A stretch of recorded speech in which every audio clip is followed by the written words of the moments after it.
Good afternoon students. हम लोगों ने substances in daily use start किया था, जिसमें हमने ये देखा था अब तक सिर्फ कि जो चीज़ें हमारे आजू बाजू हैं वो कोई ना कोई छोटे से पार्टिकल से बनी हुई हैं, और उस एक ही चीज़ से हम लोग कई सारी और अलग अलग चीज़ें बना सकते हैं, जिसके एग्जांपल्स हमने देखे थे कॉटन, आयरन और एल्यूमिनियम। ये कॉटन से भी हम लोग कई सारी तरीके के अलग अलग आर्टिकल्स यानी कि चीज़ें बना सकते हैं। लोहे से भी बना सकते हैं, एल्यूमिनियम से भी बना सकते हैं।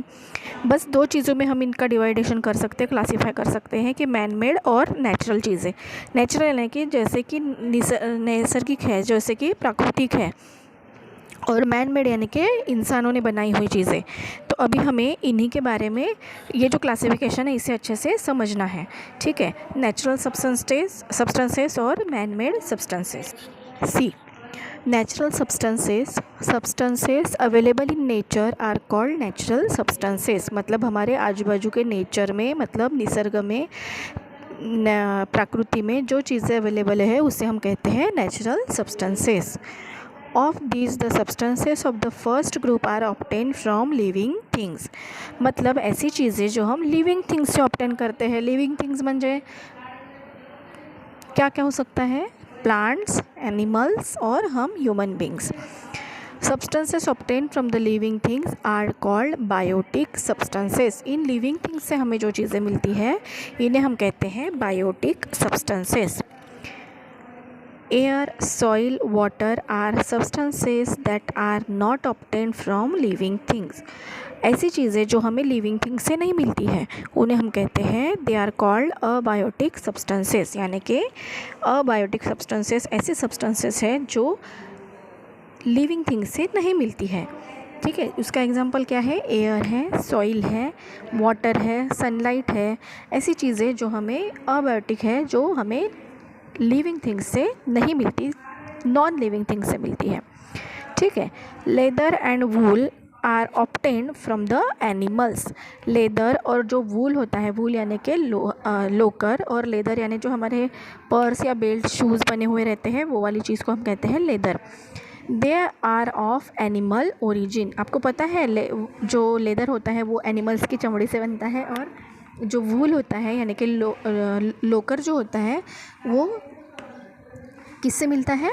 एनिमल से मिलता है। तो ये जो है दोनों चीज़ें, इसे हम कहेंगे एनिमल ओरिजिन, क्योंकि ये हमें एनिमल से मिल रहा है। जबकि jute and cotton are substances of plant origin. जो बायोटिक है उसी का हम लोग अब देख रहे हैं कि एक तो एनिमल से जो मिलती है उसे हम कहेंगे एनिमल ओरिजिन, और जो प्लांट से मिलती है उसे हम कहेंगे प्लांट ओरिजिन। ओरिजिन मतलब जिससे हमें वो मिला हुआ है, जहाँ से वो मिल रहा है हमें, उसे कहते हैं ओरिजिन। अगर जो प्रोडक्ट हम लोग देख रहे हैं वो एनिमल से मिल रहा है तो एनिमल ओरिजिन, और अगर प्लांट से मिल रहा है तो प्लांट ओरिजिन। फ्रूट्स हमें किससे मिलेंगे? प्लांट से मिलेंगे, तो हम क्या कहेंगे? Plant origin. दूध हमें किससे मिलेगा? एनिमल से मिलेगा, इसलिए हम उसे कहेंगे animal origin. Okay, so this is about the natural substances. अब देखो मैन मेड सब्सटेंसेस क्या होता है? It is human nature to strive for newer things and to try to make life more comfortable। हम हमारे कंफर्टेबल रहने के लिए बहुत सारी अलग अलग चीज़ें नई नई बनाते रहते हैं, जिससे कि हमारी ज़िंदगी आसान हो जाए। As a result of his efforts, man not only learned to use natural substances but also began to process them to make new substances। हमें जो चीज़ नेचर से मिली है, जो नेचुरल सब्सटेंसेस हमें मिले हैं, हम उसे ऐसे कैसे यूज़ करके तो अपने लिए अच्छा बनाते ही है। इसके अलावा हम उसके ऊपर कुछ ना कुछ नई नई प्रोसेसेस करते रहते हैं, उसको कुछ ना कुछ नया नया आकार देंगे, कुछ उसको शेप देंगे और अपने हिसाब से उसे ढालते हैं ताकि हमारे लिए आसानी हो जाए, right. Okay, several such substances are easier to use and can be made available in plenty at a low cost. ऐसी बहुत सारी चीज़ें हैं जो हमें नेचर से मिलती है, और उसके ऊपर हम लोग कुछ ना कुछ प्रोसेस करते हैं, प्रक्रिया करते हैं और ईजी बना देते हैं, और बहुत अच्छे से हम लोग उसकी अवेलेबिलिटी करते हैं, और वो भी कम कीमत में। तो इससे क्या हो जाता है? हमारे काम आसान हो जाते हैं। Therefore, these substances came to be used on a large scale। जब सस्ता मिलेगा तो वो ज़्यादा यूज़ होगा ना, बड़े अमाउंट पे यूज़ होगा, लार्ज स्केल पे यूज़ होगा। There are a great many such man made substances in use today. ऐसी बहुत सारी चीज़ें हैं जो हमें नेचर से मिली हुई है और हमने उसे अपने तरीके से ढाल के हमारे लिए यूज़ करने के लिए ले लिए हैं। New substances processing naturally available substances are called man made substances।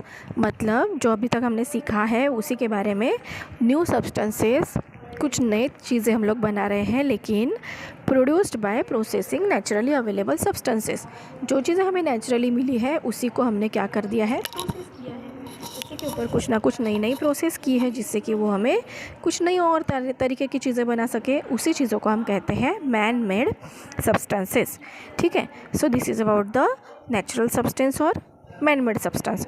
इसमें की जो डेफिनेशंस है नेचुरल सब्सटेंसेस की, बायोटिक सब्सटेंसेस की, अबायोटिक सब्सटेंसेस की, एनिमल ओरिजिन, प्लांट ओरिजिन और फिर लास्ट वाली मैन मेड सब्सटेंसेस, ये सारे डेफिनेशन आप अपनी कॉपी में अच्छे से लिख के रखेंगे, इसे समझेंगे और लर्न भी करेंगे। ओके।